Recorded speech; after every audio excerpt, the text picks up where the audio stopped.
Hello, welcome back to Live and Let Live.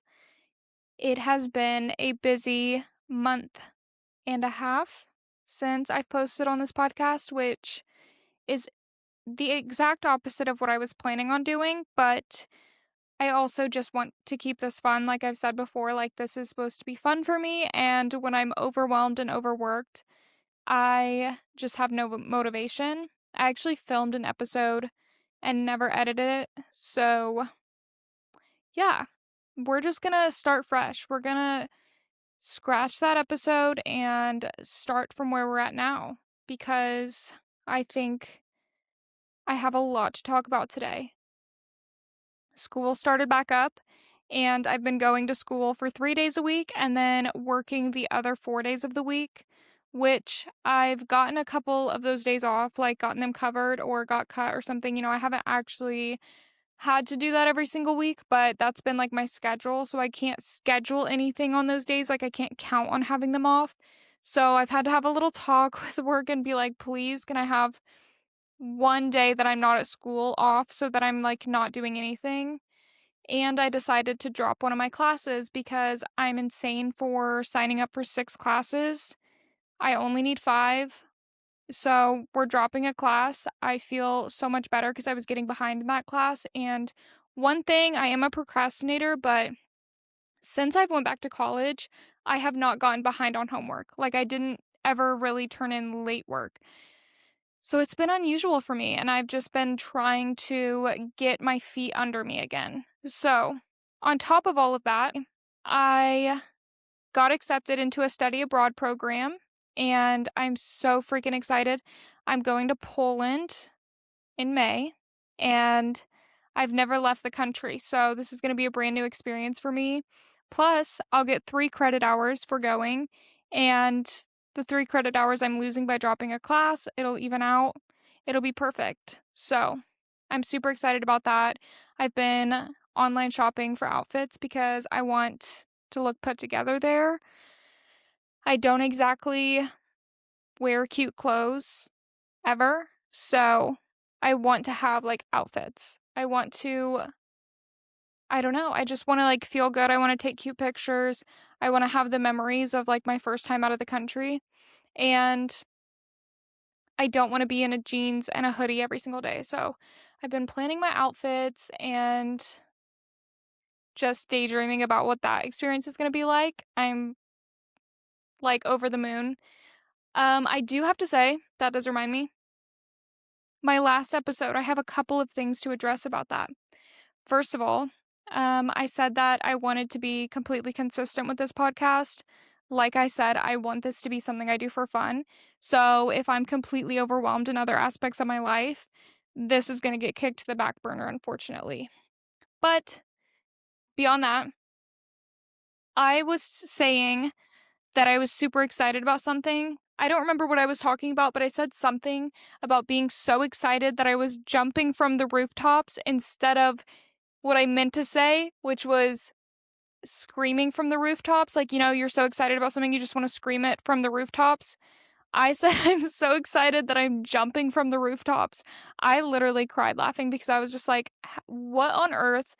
That is like the exact opposite of what I was trying to say. I'm not jumping from the rooftops, okay? Maybe at another point in my life, maybe about other situations, but no, when I'm excited, I don't feel like jumping off of tall buildings. Just wanted to throw out that correction. The second thing is, for my media of the week, I got duped, okay? Apparently, one of the artists that I talked about is completely AI. I think it was Sienna Rose, the song Where Your Warmth Begins, which sucks because that's actually a good song. I actually really like that song, and I did listen to it a lot. And then I see on TikTok that the artist is AI, the song is AI. All of it's AI. And then there's a TikTok of like Sienna Rose, the not person, addressing that they're AI, and it just looks more like AI. So I'm like, oh no, we have like AI music artists now. So I guess if you're like seeing new artists, look up videos of them singing live or something, or like, because I don't condone AI, I don't support AI. So, yeah, I just wanted to throw that out there. Had no clue. But you know what? That's just goes to show they're not only tricking the older generations with this, like, it is difficult to tell. Anyway, I don't have to delete an app per my last episode because I did read 9 books in January. So, I got a Kindle and I got absolutely obsessed with my Kindle, and I was just reading book after book after book. So, I'm going to do some short book reviews for you. I read Fourth Wing, loved it. I think that the smut or whatever took away from the story. I would have rather it been without that. I like young adult books, like, I love fantasy like Harry Potter, Percy Jackson, that type of vibe. It was a little Wattpad-esque during those scenes, but everything else about the book is so good that it makes up for it. I do still feel a little odd recommending it to people though, because I know, so I always preface it by saying, like, there is some content in that book, but it's still really good. I still really love it. I love dragons. I literally have a dragon tattoo on my wrist. And so something with dragon riding and all of that, yeah, I'm there. I'm reading it. I was obsessed. I read all 3 books that are out right now. And then I had a book hangover. So I was like, I need to jump into something, but I'm not ready to meet new characters. So I read ACOTAR last January. Wasn't a fan. But I rarely like DNF books because I think that like sometimes the ending can like make things make sense or whatever. So I finished the first book and I was like, wow, I didn't like that. I really didn't like the first one, but I already knew all the characters. I knew the setting, the world building was done. So I was like, let me just jump into the second book. And people said the second book is better anyway. I agree. The second book is better. But I don't know. Okay, I finished the whole series because I just wanted to read. I wanted to use my Kindle, and I thought, like, you know what, maybe it'll get better. I had so much faith, and no, I don't know if I'll be reading the next book that comes out from it. There's a lot of things that I liked about it, but there's more things that I disliked about it, and I don't know. It feels like something I've read before. It feels like it would do numbers on Wattpad, but beyond that, it was just a little too inconsistent for me. A lot of things were left, like, I don't know. I don't want to dive into too much like negativity about it, but wasn't for me. So then I read, let's see, the first book that I read actually is called List of Suspicious Things. I think it's really cute. It's really sad. It's not cute, but it's like coming of age, and the main character is trying to solve this problem that she has, and by doing so she uncovers a lot of other problems, and I feel like she slowly starts to realize the people in her life aren't who she thought they were, and there's so many other issues going on that she was not yet aware of because she was very young. And so I felt like you're watching the main character lose their innocence throughout the book, and it was very devastating. It was very well written. I really liked it. I recommend it. Um, the last book I read is Half His Age by Jeanette McCurdy.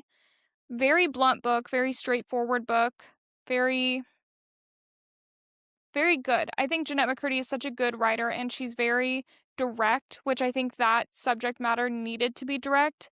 And I saw a lot of, even though I had never experienced what the main character in Half His Age has experienced, I think a lot of us can relate to falling victim to trying to be somebody you're not to get attention. And you can see how it was taught to her from her mom. And I think it's overall really good.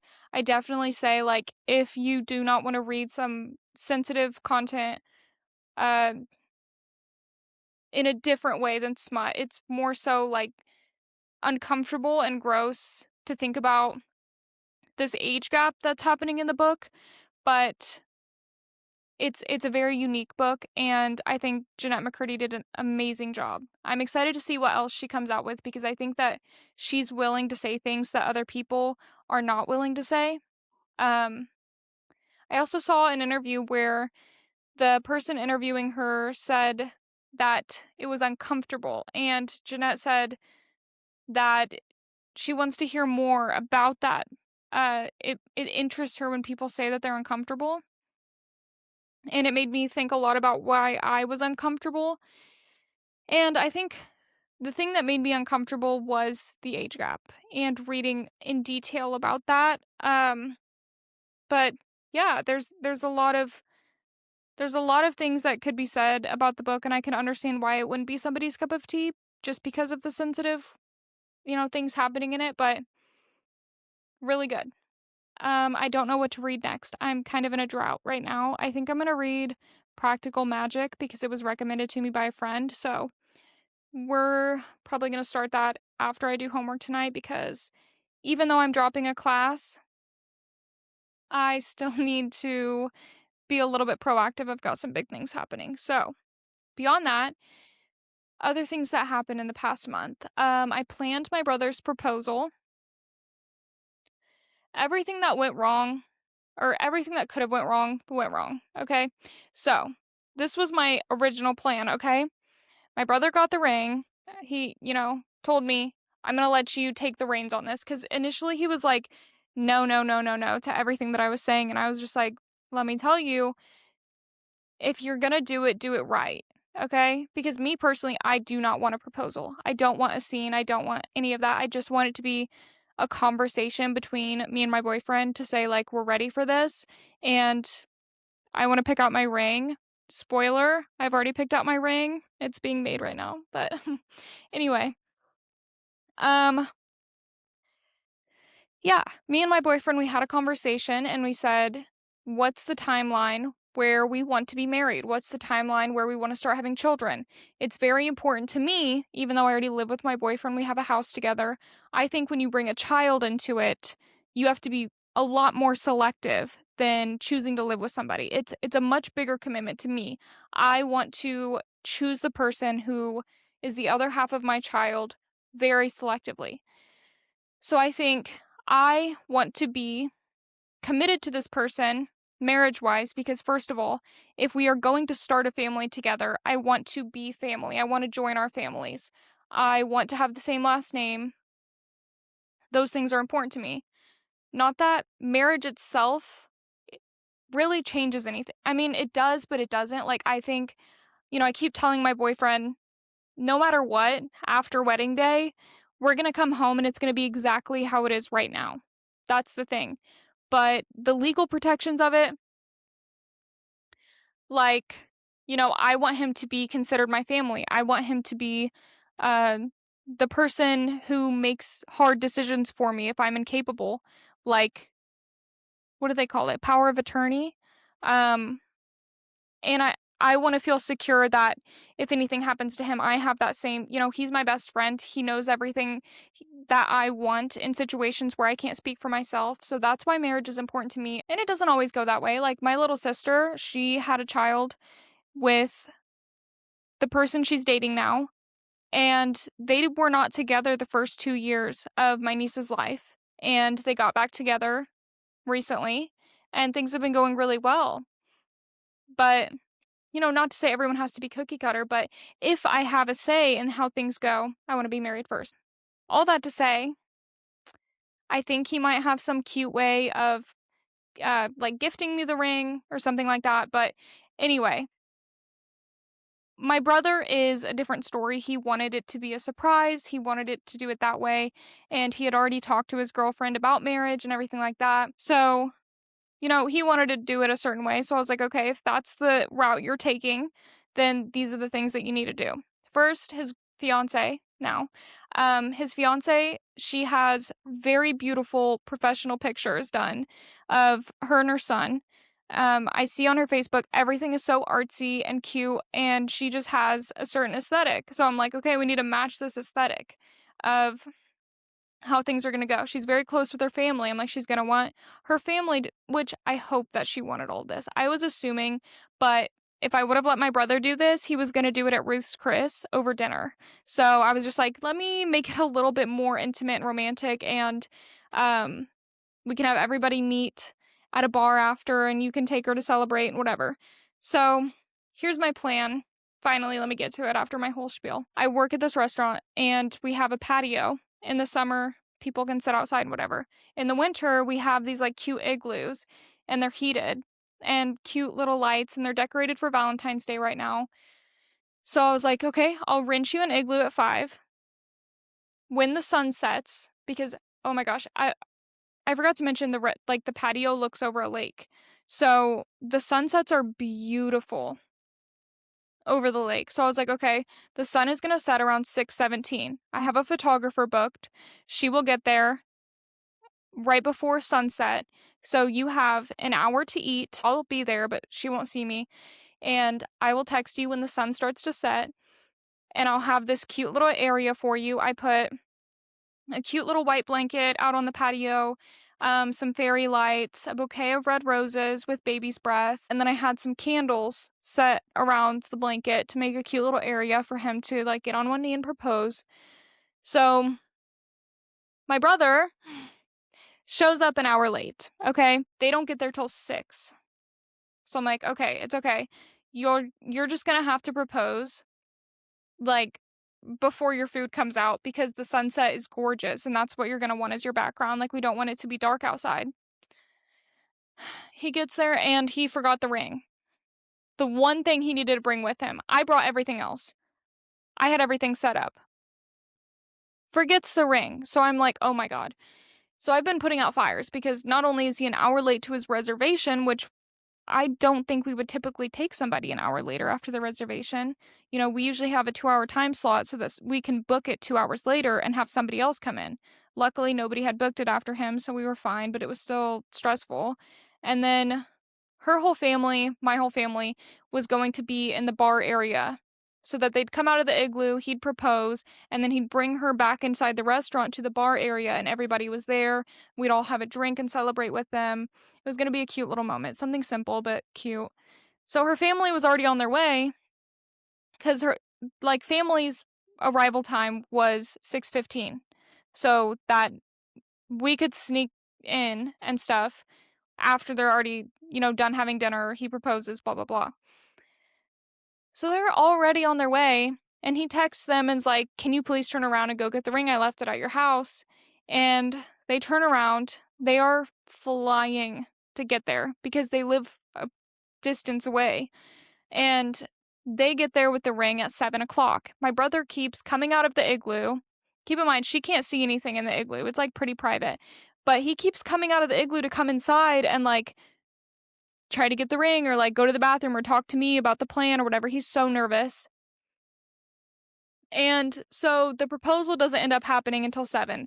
The photographer, I was like, "I'm sorry, I will send you some extra money. Can you please stay?" And she was really nice about it. So the proposal ended up happening around 7. It was dark out.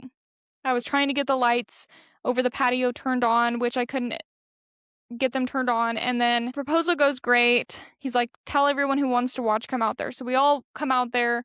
She doesn't even see us until it's over and we start cheering, which worked out perfectly. The photographer gets beautiful pictures. No sunset, but oh well. And so then we all go back inside to the bar area. More people ended up showing up than I reserved tables for. I reserved like 4 tables for like 20 people. And there ended up being more than that. So I'm like standing up the whole time. I give up my seat. I'm just standing. And I work there, so I'm trying to help out the server because I work with him. And I know there's a billion people and they're all changing seats, which is just a nightmare. So I was trying to help him out. I was clearing dishes off tables like appetizers. I was clearing cups and all that kind of stuff to try to minimize because I didn't want like my family to come in and like stress anybody out. My brothers get so drunk, okay? Engaged brother, I have 5 brothers. 4 of my brothers were there. 2 of them, including the one who just got engaged, literally blackout. I mean, I don't even know. It's like I blink and then they are so drunk. I'm like, oh my God. Like, I finished 1 drink. Meanwhile, I was not planning on getting drunk anyway because I work there and it's just not professional. So I'm like, oh my God. Like, I didn't know this was happening. So he is so drunk, and he's like, I want to buy everybody's stuff. So I'm like, oh my God, okay. So I went to the server and I was like, hey, can you just put it all on one ticket and tell me how much that'll be? There was a spend minimum in the igloo. You have to spend a certain amount of money. So he just bought a gift card to get up to that spend minimum and was going to use the gift card on the drinks in the bar, which was a good idea until he lost the gift card. So then I'm like, please give me the gift card. Like, I'm trying to pay so we can get him out of here. He's so drunk. And I just didn't want a scene to be had. Like, you're already that drunk. The bartender cut him off. So I was like, we need to just get out of here. If you want to go somewhere else, that's fine. But I also work here, and I only planned on everyone just having like a celebratory drink. I didn't know this was going to be like clubbing, like we're getting wasted. Which is fine, but like me, like I am very anxious and I just wanted everybody to leave and not cause a scene at my restaurant. My family is also having five brothers. It's not uncommon for fights to break out, especially when you add alcohol into the mix. I was just getting really nervous. So he's cut off. So I'm like trying to find this gift card. He eventually gives me a gift card. It's not the one that they gave him. So we're like trying to void the gift card, the original gift card, and add the money to this random gift card that he found and gave me. I don't know how that happened. Finally get the bill paid, whatever. It was like $400. So a lot of money. And I come back from getting the bill paid and I'm like trying to get everybody out. Nobody will leave. I'm starting to crash out. I'm starting to crash out because I'm like, do you not see how wasted he is? My mom accidentally broke a wine glass. Okay, so I was cleaning up glass. I was just like having the worst time ever and everybody else was having a good time, thankfully. I was just like, oh my God, they're gonna get me in trouble. So then the bartender is like, hey, this bill is for your brother. He opened a tab at the bar. I'm like, how can he open a tab at the bar? He's cut off. No, he ordered like 7 drinks, like 4 or 5 shots of our most expensive tequila, Don Julio 1942. And all of them are just sitting, like, there's like 8 drinks sitting grouped together. So I'm like, oh my God. How did he order drinks if he's cut off? And she's like, oh, I didn't hear that he was cut off. Nobody's touching them because he doesn't even remember he ordered them. He doesn't remember that I took his card and paid for the original bill for everybody's drinks. Like, he is so gone. Like, looking at him, he's looking at me cross-eyed. So I'm like, oh my God, we need to get out of here, please. Like, please, please, please don't embarrass me. I actually like this job. And they did, like, block off half of the bar so my family could be there. I was like, I just wanted everything to end smoothly. So, anyway, it's like $300 more for these drinks. Because keep in mind, these are the most expensive tequila shots. So I'm like, okay, he just paid $400 plus whatever he paid in the igloo before the gift card, Like, he's ended up spending like $600 at this point. And like, I don't know how much money my brother has. My brother just bought an engagement ring. And then just spent $600, and my brother is not known for being the best with money. So I was like, I don't know how much money he has. I can't just use his card again for $300 more. So I'm like freaking out. And I tell her, like, please take these off of the bill. Like, void this. Nobody's going to touch these. I'm just trying to get him to leave, whatever. They ended up taking off, like, my manager took off like $120. So it's still like $180, $190.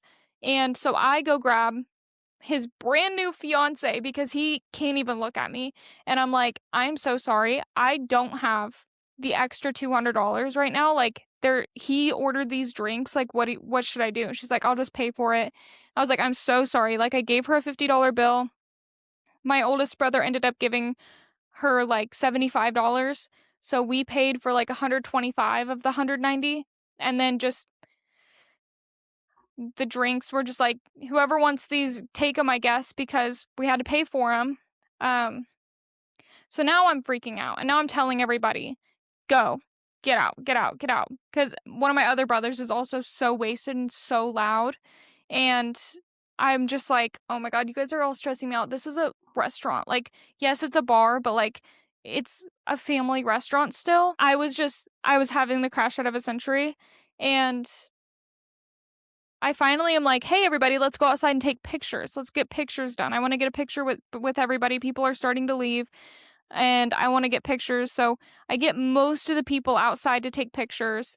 And my brother, who didn't get engaged, the one other one who's also drunk, is like yelling in the parking lot. And I'm just like, everybody, if you've ever cared about me ever, go home.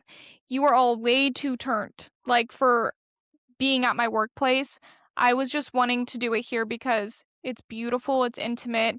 There's a beautiful backdrop for pictures. It was easy for me to plan because I could just talk to my manager, and they helped me out a lot with a lot of things. And I was like, this is not the place. Like, we can go to an actual bar, somewhere that I never have to step foot into again if you do something embarrassing. Like, I don't know. So yeah, it was really, really stressful. Then I woke up the next morning, had to work the next morning there, and I go into work and I'm like, I really hope I'm not in trouble.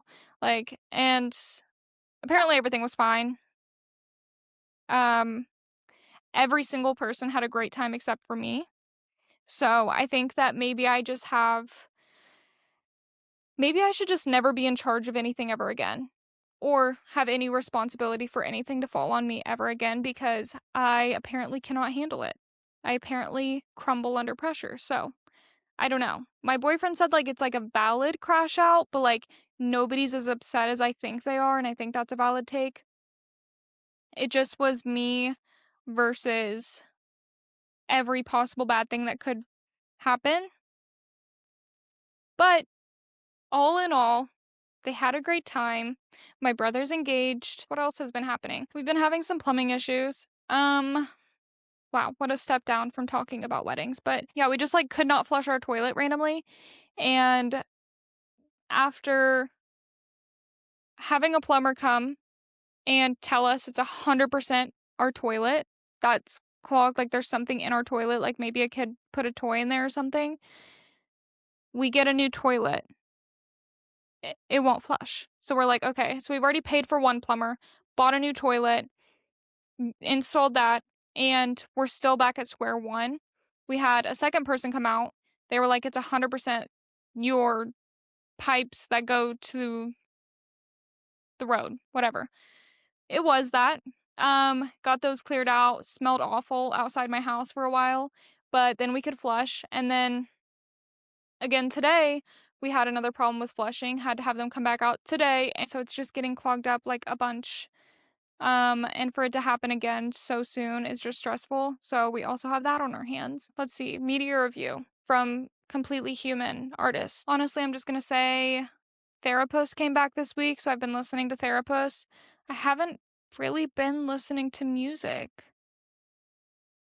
that much this week, which is weird. But yeah, maybe Hampstead by Ariana Grande. I've listened to that. And I've listened to Devotion by Justin Bieber. But I'm pretty sure I've said those as my songs of the week before, but that's just what I've been listening to. Those are two really great songs.